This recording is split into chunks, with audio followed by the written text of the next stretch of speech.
ever imagine an evil billionaire who pulled the biggest Uno reverse in the history of the financial world? Well, let me introduce you to Michael Robert Milken, the man who changed the high-yield bond market, got banned from that very same market, managed to reduce his sentence for good behavior, got a pardon from the President of the United States, and also has a Simpsons reference to his name. Chapter 1: A Normal Beginning.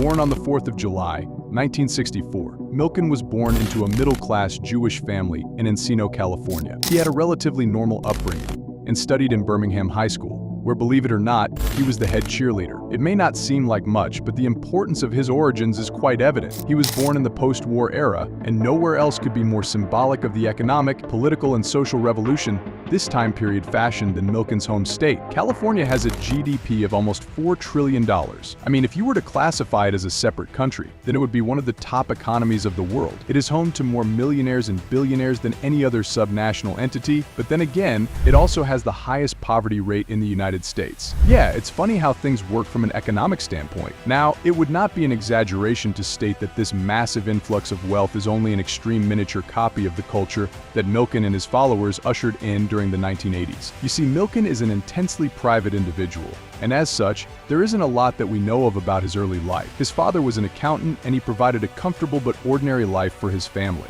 After passing out of Birmingham High, Michael would go on to study at Berkeley. Despite being a teenager, he started to see signs of baldness, and that only amplified his already reclusive character traits. He had the typical insecurities of a young man, and he tried to make himself stand out by working harder and longer than his colleagues. In one of his interviews with Frederick Joseph, CEO of Drexel Burnham Lambert, he said, and I quote, "I don't know if I'm smarter than anyone else, but I can work 25% harder." The first real signs of his unique abilities became apparent after he began a postgraduate course at the Wharton School of Finance in Pennsylvania, where he studied a topic that would change his life forever: bonds. The first real signs of his unique abilities became apparent after he began a postgraduate course at the Wharton School of Finance in Pennsylvania, where he studied a topic that would change his life forever: bonds. Chapter 2: Initial Understandings. After studying a number of blue-chip corporations that used to be the dominating force but had fallen on hard times, Milken realized something odd. He noticed that the big Wall Street credit agencies had downgraded the bonds of these so-called fallen angels from A to C grade status, which was also known as junk. This ended up attaching a stigma based on their past performances rather than on their assets or any potential returns they might be able to yield one day if the market conditions were in their favor. These junk bonds were super cheap, and the potential profits from a massive gamble on them would be immense, to say the least. It was for this very reason that the people who traded in them had preferred to call them high-yield bonds rather than junk. As Milken saw it from his own perspective, the ratings agencies were a bit too inflexible and were simply looking to play it safe. On top of that, the investors did not have the kind of vision or drive to defy the influence of these rating agencies, as they were scared of being stained with the disgrace of such a gamble. By this time, Milken was already wearing a wig, and after his initial analysis,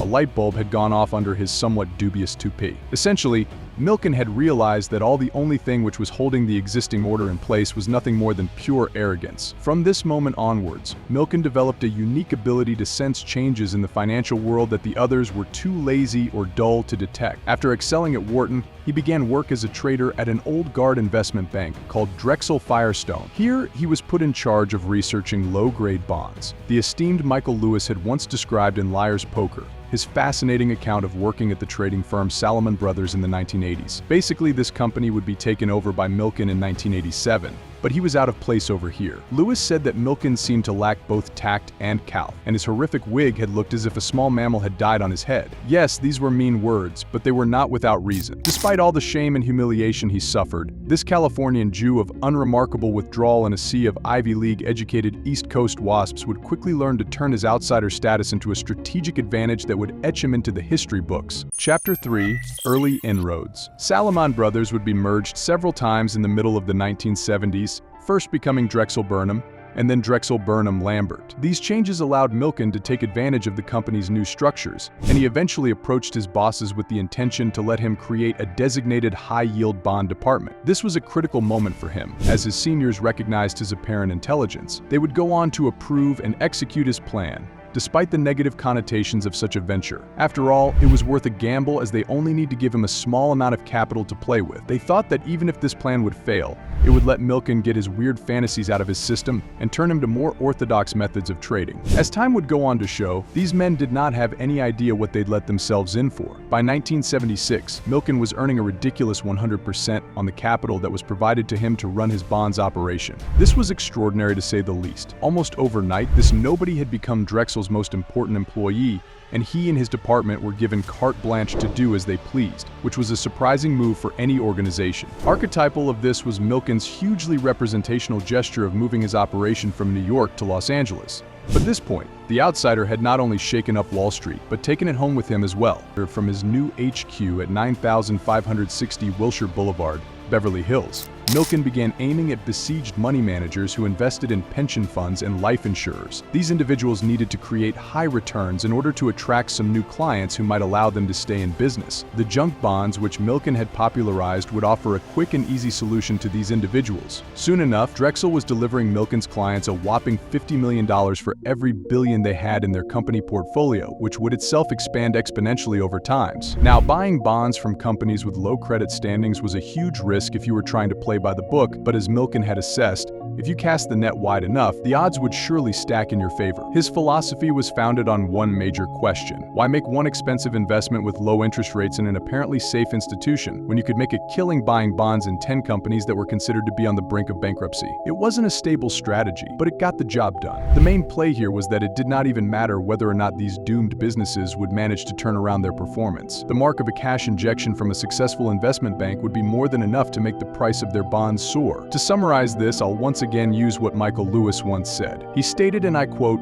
"Junk bonds behave much more like equity or shares than old-fashioned corporate bonds." In short, this was capitalism as it had never been seen before. Chapter 4, Tackling Recession. Now, things may have started to look up for Milken, but in 1980, recession had hit America and it went to the polls. On the one hand was the beleaguered and increasingly unpopular Democrat Jimmy Carter, whose presidency had birthed a new term known as stagflation. And then on the other hand was the captivating Hollywood ham Ronald Reagan, who advocated a supply-side economy in which the taxes would be lowered by a lot, and the government would effectively allow the markets to run free of any interference. This was an election which was fought on drastically simplified economic terms, and unsurprisingly, Reagan's luminous promises delivered him a landslide victory over Carter's complicated message of scaling responsibility. The result was the fiscal equivalent of taking the police off the streets of a major city. This method relied on blind faith and market confidence alone, which was a massive gamble to take at the time. With the new rule coming into play, there was nothing to stop the strongest in the industry from doing exactly what they wanted. Of course, this was also the beginning of Milken's imperial phase, which led to his most famous,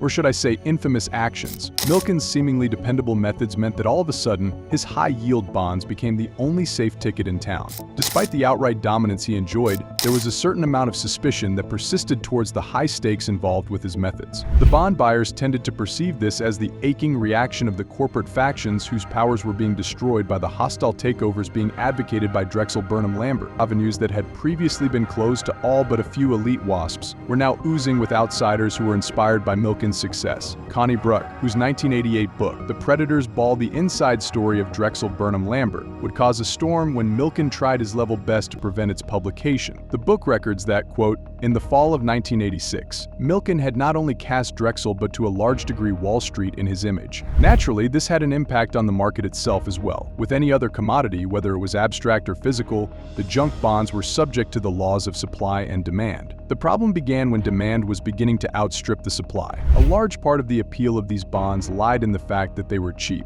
and any increase in their value could send an already risky activity catastrophically off balance. However, Milken had a solution to this. Since the junk bonds are themselves a sign of volatility, it was puzzlingly necessary to create instability in order to guarantee market stability. Basically, Milken began bankrolling the infamous corporate raiders to buy out large corporations with massive sums of debt, and through this, he was able to create new junk bonds as soon as the takeovers were announced. He wasn't the first one to do this either. After all, people like James Goldsmith, who had practiced similar tactics in Britain, and the greedy Carl Icahn had made billions from seizing control from industrial industrial giants and ransacking their infrastructure. Basically, Reagan's laissez-faire economic policies meant that once these asset plunderers had a toehold in corporate America, there was nothing that could stop them from becoming dominant. Nobody was spared from this phenomenon. Whether it was Revlon, Disney, Gulf, Phillips, you name the organization, and they were there. One by one, these giants were said to be downsized, but the truth of the matter is that they were disemboweled from the inside out. Greenmail is a tactic whereby the raiders would buy up huge stakes in a corporation in order to force it to buy them back at a hugely inflated price. This highly unethical and disruptive practice became the norm once the government gave up control. Share prices would rocket at unbelievable rates, almost as if in competition with Milken's genius move. As dubious as it may have seemed, Milken did not hold back on his plan, and in 1986, as valued by the ratings agencies, the small stream of money which he had diverted from the investment-grade market in the 1970s had turned into a severe river of funds. This was observed by the investigative journalist Edward J. Epstein, who would go on to say, and I quote, "Entire industries, such as cable TV, healthcare, and regional airlines were developed through the proceeds in the 1970s. The junk bond market had been virtually non-existent, but between 1980 and 1987, an estimated $53 billion worth of these commodities came into the market." Naturally, this kind of success helped Milken further cement his name in the market, but he wasn't satisfied with a simple newspaper clipping. He wanted more publicity, and in order to expand his network and influence, he needed to do something extra. This led to a seminar for junk bond traders which Milken would hold in Beverly Hills every year. This event would go on to be labeled as the infamous Predators Ball, and would feature live entertainment from the likes of Frank Sinatra and Diana Ross. This yearly gathering would go on to gain so much prominence and recognition that the organizers started to call it the Academy Awards of Business. As for the man himself, Milken had reportedly made a whopping $296 million in 1986, and a further $550 million in 1987. Normally, this kind of cash would make you go on a spending spree, but Milken did not seem to be very interested in the ways of his contemporaries. As a matter of fact, even at the height of Drexel's success in the financial world, Milken was living in a modest house in Encino, and he would be seen driving a humble Oldsmobile. Bruck writes that, quote, "There seemed to be no personal use for the fortune Milken had built. To a man like him, it was all about proving that he was smarter than the rest, and that he was right all the time." However, his confidence was quickly turning to egotism, especially with all his success. It would later emerge that not only was Drexel involved in a complicated series of cover-ups, but it had also taken advantage of its clients by putting its own interests far above those of the people it was obliged to serve. As a matter of fact, Drexel was, in effect, defrauding the people who were putting their money into their apparently safe hands. Chapter 5. The Scandal. In Washington, D.C., the Reagan crowd had come to see the high-yield bond market as the symbol of a resurgent America, and its supporters were viewed as a new generation of Rockefellers. However, despite all the big talk, it was clear that something was very wrong with Reagan's so-called voodoo economics. The entire idea was essentially a repackaging of the pyramid that will tether down to those at the bottom. It goes without saying that such a thing did not happen. The famous writer Francis Wheen had stated, and I quote, "Although the supply-side economics had a veneer of scientific method, it was indistinguishable from the old, discredited superstition known as the trickle-down theory." Around this time, Wall Street may have been booming like never before, but Main Street did not follow the same trend. As a matter of fact, since 1980, the United States deficit had shot up from an alarming $900 billion to a ridiculous $3 trillion. Needless to say, unemployment cases were at peak rates during this period. This was due in part to the raiding activities of the Greenmailers. On top of that, the American industry was fizzling out and reaching a death point. Most importantly, there was very little evidence for any real material growth or improvement in overall output. It was copiously clear that something had to give sooner or later. Never have so few owed so much to so many, as was reported by Connie Bruck. He stated that these were the exact words of a keynote speaker at the 1986 Predators Ball. The Churchillian adage was a boast, given some historical irony by what happened when they had to pay it all back. Wheen also asserted that most people would regard it as suicidally irrational to embark on a credit card splurge without giving a thought to how the bills can ever be paid. For all of Milken's confidence that he had changed the face of the game, the securities boom was nothing but a bubble which was bursting as he lived and breathed. Let's take a look at how people perceived him in this industry. Dan Stone, a former Drexel executive, wrote in his book named April Fools that Milken was under almost constant scrutiny from the Securities and Exchange Commission from 1979 onwards,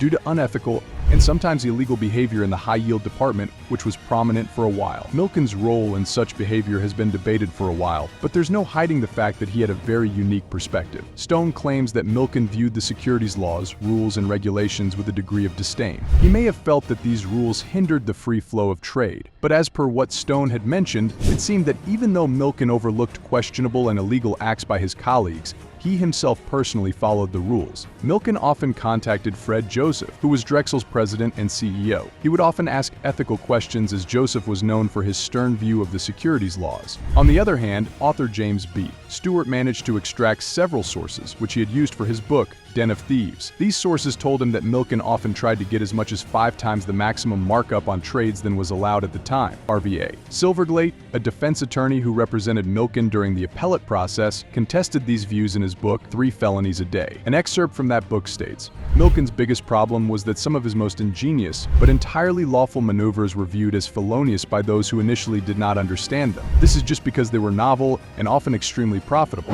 heightening what some commentators, including J.K. Galbraith, were predicting. The people had realized an imminent economic disaster, which was a wave of scandals that hit Drexel in 1986. In May, a Drexel broker by the name of Dennis Levine was arrested for a surprisingly massive-scale insider trading scam. This event caused many to cast doubt on the practices of the mighty firm that they had placed their faith in. However, this was nothing compared to what was to come from Levine's confessions to the authorities. In November, there was another source of information who caused great damage to Milken's name and reputation. He was Ivan Boesky, a colorful arbitrager with whom Milken had extensive business ties. Ivan had pleaded guilty to the insider trading accusations and added that he was able to build his fortune due to his unethical acts. Now, Ivan's shadiness was common knowledge amongst the financial community, so his confession did not surprise those who knew him. Also, he was far from the only person to have played fast and loose with the already lax regulation. The main takeaway, though, was Wall Street's reactions to this incident. Bruck explains that they were not shocked at what he had done, but rather at the fact that he managed to get caught. Ivan was considered to be a winner by Milken, but he had not been subtle with his movements at all,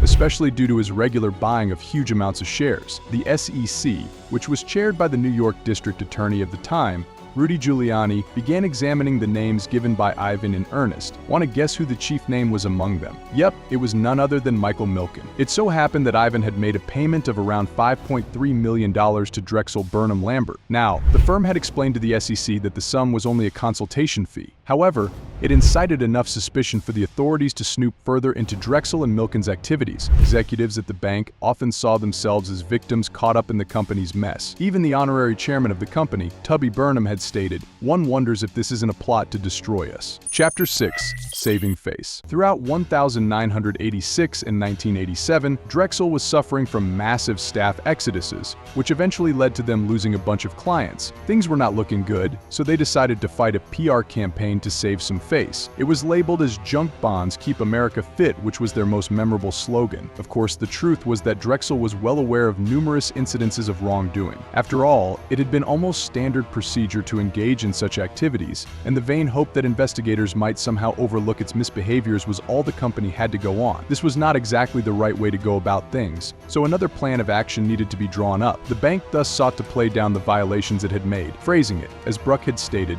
that its rule-breaking spree was not murder. However, Bruck had also said that if Milken's, and by extension, Drexel's actions were not worth prosecuting, then the securities laws were not worth passing in the first place. Come October of 1987, the global stock millionaires were driven to automatic bankruptcy and were turned inside out. Although the junk bond market was not severely affected by the mess, it was a sign that the era Milken had both personified and done much to shape was drawing to a close. Even if Milken and Drexel were able to weather the storm, their days of market dominance were over for good. In September 1988, the SEC went on to sue Drexel and Milken for a multitude of violations including insider trading, manipulation of stock prices, and inaccurate record keeping. The most serious of all these allegations were those of fraud and racketeering. Chapter 7. Paying the Price. After this whole mess, Drexel Burnham Lambert would eventually plead guilty to 6 charges, agreeing to pay a hefty fine of $650 million.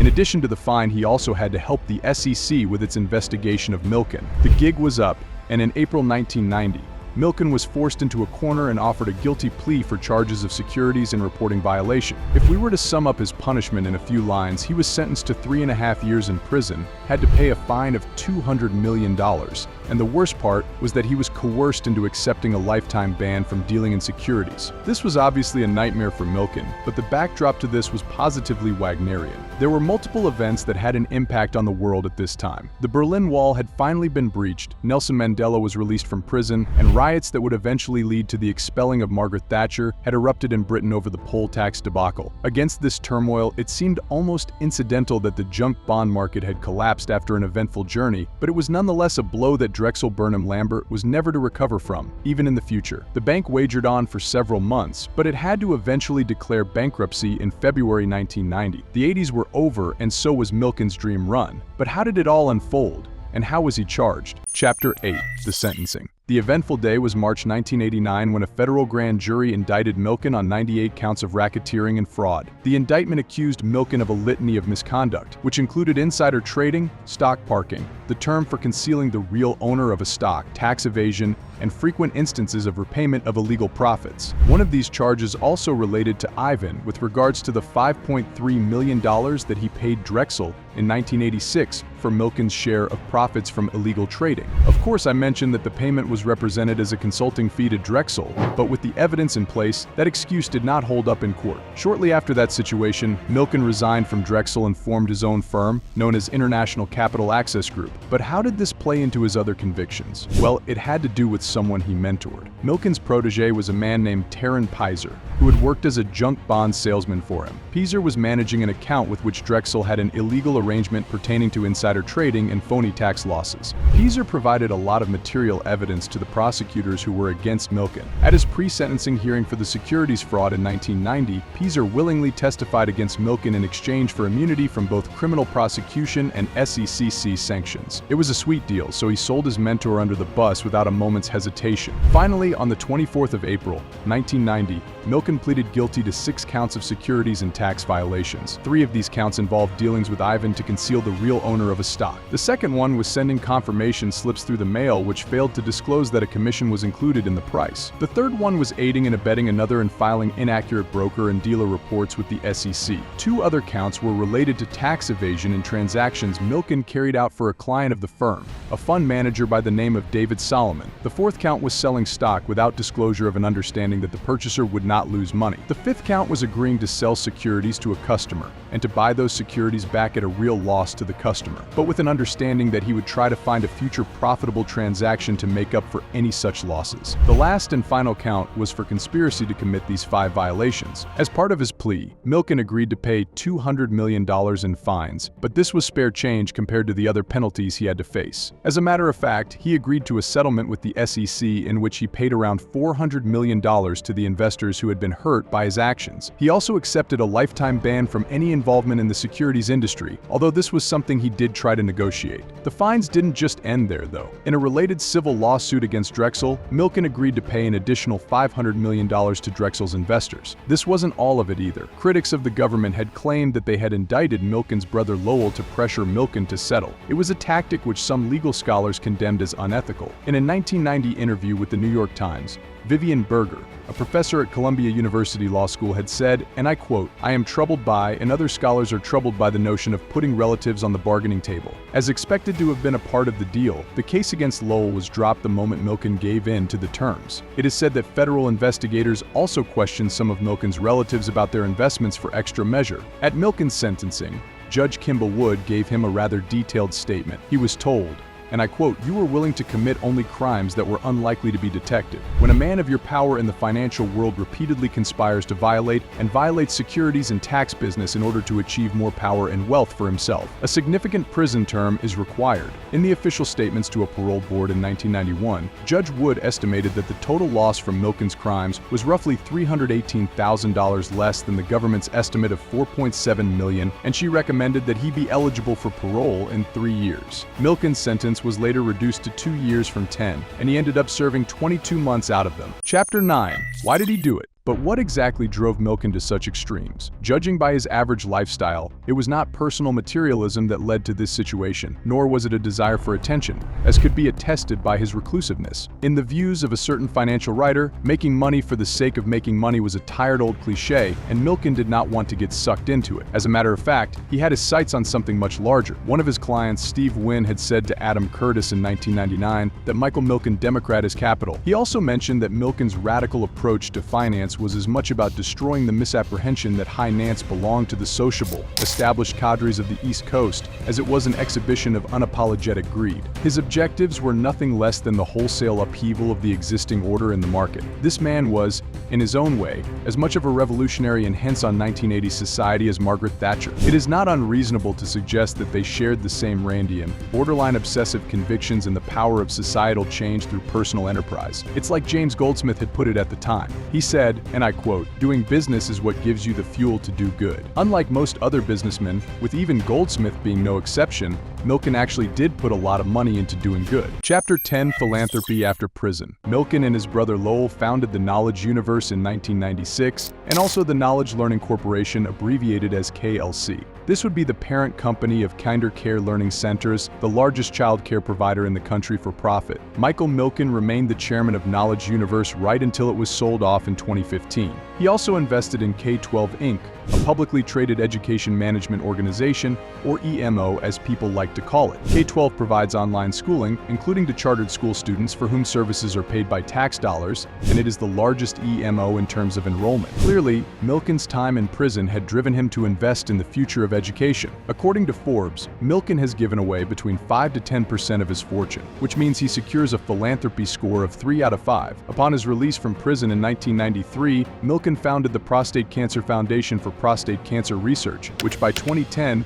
was the largest philanthropic source of funds for research into prostate cancer. Maybe it had to do with the fact that Milken himself was diagnosed with advanced prostate cancer in the same month that he was released. His cancer is currently in remission as far as public sources have disclosed. The Prostate Cancer Foundation works closely with Major League Baseball through its Home Run Challenge program to promote awareness of prostate cancer and raise money for medical research. Each season in the weeks leading up to Father's Day, Milken visits many ballparks and appears on TV and radio broadcasts during the games to show that he is still active as a philanthropist. In 2003, Milken launched a Washington, D.C. based think tank called Faster Cures, which seeks greater efficiency in researching all serious diseases. Initiatives of Faster Cures include TRAIN, Partnering for Cures, and the Philanthropy Advisory Service. On March 11, 2014, President Stephen Knapp of George Washington University in Washington, D.C. announced the university was renaming its public health school after Milken as a result of a total of $80 million